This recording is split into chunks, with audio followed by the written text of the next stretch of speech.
An exciting second test match between India and Australia at Bengaluru led the hosts to a series-leveling win in a hard-fought but a rather feisty game. But is that momentum enough for India to roll over their opponents, or will we see Australia come back harder at the hosts when the two sides meet in Ranchi for the third test? Suneer Chowdhary here for the World Cricket Chat, and with me is Shruti Chopra, who will look to predict the course of this test match as well as she has done over the course of the summer.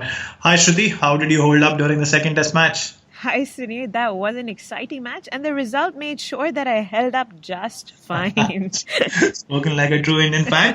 We know how the match went, but to see things unfold after the game with allegations and counter allegations and complaints and statements from match refs that weren't supposed to happen, and the two boards then getting involved, one almost thought that the third test match couldn't come sooner. But in the end, do you think that it was only appropriate for both sides that this week-long break really ensued, and it was not a back-to-back, it was not a case of a back-to-back test match? You know, it's interesting you asked that because according to the cards, it's very important that Team India and Australia don't get too swayed in the emotion of it all. And this longer gap between tests was probably much needed. But despite this, I will say that India may take a while to settle themselves and create the right balance between skill and emotion. And the balance between the skill and emotion that you're talking about will be much needed, especially from the Indian openers who have struggled to get going in recent times. And I'm not only talking about this Australia series. In the 21 innings that India have batted during this home season, and that includes matches against New Zealand, England, Bangladesh, and now two test matches against Australia, there has just been that 100-run partnership, and Partha Patel was involved in that partnership. So where is Partha Patel is a question a lot of people must be asking. But just 100-run partnership and 250-run partnership. So while KL Rahul has been India's best batsman in this series so far, the opening stands have just been worth 26, 10, 11 and 39 in this series. Not exactly ideal, Shruti. And it's not going to continue to be exactly ideal either. There's still confusion amongst the opening batsmen on how to best approach the start of the first innings. If they can just remain a tad careful for around the first 17 overs, that should have weathered the storm. I know that's a long time for the Indian openers, but the rest of the innings should display some confident and exceptional batting. As for the second innings, the opening batsmen appear far more sure of themselves, so there's less concern there.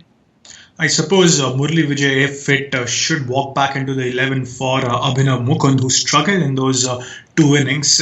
But I wouldn't want to see any other change if the pitch is expected to remain tough to bat on. And we just saw some pictures of the Ranchi pitch.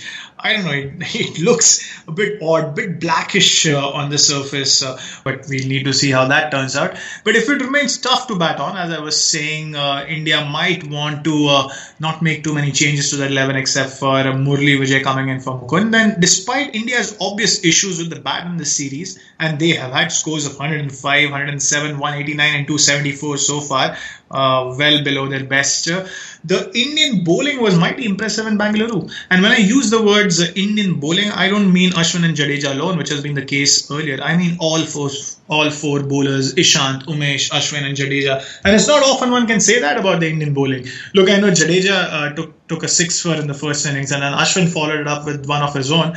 But it was Umesh Yadav and Ishant Sharma's efforts in the first innings that choked up the run supply for long periods for Australia.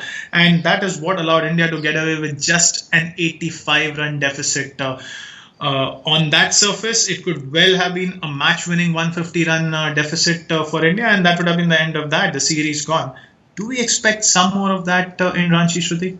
Oh yes, more of the same, but not initially. In the first half, India's bowling will be a tad aggressive and risky. They'll try to get under the Aussie skin, but that may not always be wise. Better sense should prevail and India's bowling will be on point. In the second innings, India begin by giving away some easy runs, then to eventually settle into a good rhythm. Well, India will need to bowl the way they bowled in the previous match, because that really made it difficult for Australia. But moving on to Australia, they approached their two innings in Bengaluru differently. They were cautious and attempted to absorb as much pressure as they could in the first day. And they batted for 122 odd overs, which has been a rarity from Australia in Asian conditions. And they scored just 276 in those 122 overs at the run rate of about 2.2 odd. before trying to launch an offensive in the second innings. And I, for one, think that they lost the game in the first innings when they did not score at more than those 2.25 runs an over.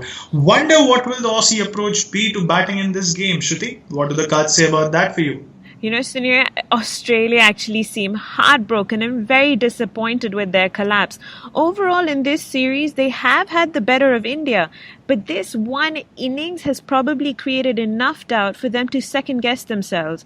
But where I see them to be a tad lucky is their first innings, where India's bowlers give them enough leeway to break away and make the most of the opportunity, although their tail enders may not be able to hang on for so long. It's the second innings where Australia falter a lot more. They're having to be a lot more careful than they would like. Runs appear harder to come by. But a mini middle order revival seems to be on the cards. Well, Australia have been hit by two injuries. Both Mitchells from the previous game have been ruled out for the rest of the series. And while the absence of Marsh isn't quite a big blow, some might even call it a blessing in disguise, Shruti. Stark's injury could be a stinger. Not sure how the Australian selectors think at the best of time, and there has been a reasonable criticism of that. But for me, the best approach to replacing Mitchell Marsh at number 6 will be to bring in a player who can bat well first in these conditions, and everything else is a bonus. So whether it's Usman Khwaja, Glenn Maxwell, Marcus Stoinis, or anyone else, they will need to take a call accordingly. Tough pitch, get a batsman who can bat at 6 and score runs. Anything else is a bonus. Well, Pat Cummins has been given an SOS call, but they already have Jackson Bird in the lineup, and it could well be a toss-up between those two as far as the fast bowling option go. Unless the selectors decide to bring in a third spinner. And we know that Nathan Lyon is a bit injured. He had that finger injury, and one isn't quite sure whether he's fully fit. But to bring in a third spinner to replace a fast bowler might be a little too far-fetched. Shruti, how do you reckon will the Aussie bowling go? It's tight, smart bowling, but they may need to constantly tweak their plans as they're more likely to meet a more resilient Team India. Risks will need to be taken if they're to see India buckle in the first innings. It's the second innings where Australia need to be more sure of their strategies and bowl better in tandem. It'll be quite a battle there, Suneer. And we hope that it's quite a battle and not a one-sided match, as was the case in the first Test match, where India were nowhere in the picture as far as a battle of sorts is concerned, losing the game by 333 runs. The second Test match was a little more competitive. But last but not the least, our listeners will be itching to listen to your prediction for this game, Shruti. So who is it? Well, take risks, make your luck. This match for me is about the team that can do just that. And not a lot separates both teams except for just one card. I just wish to put one thing in perspective. I take out a minimum of 25 cards for one team. That's 50 cards for the match. And in this match, only one card separates both teams. Now, because of that one card, it's Tara advantage India.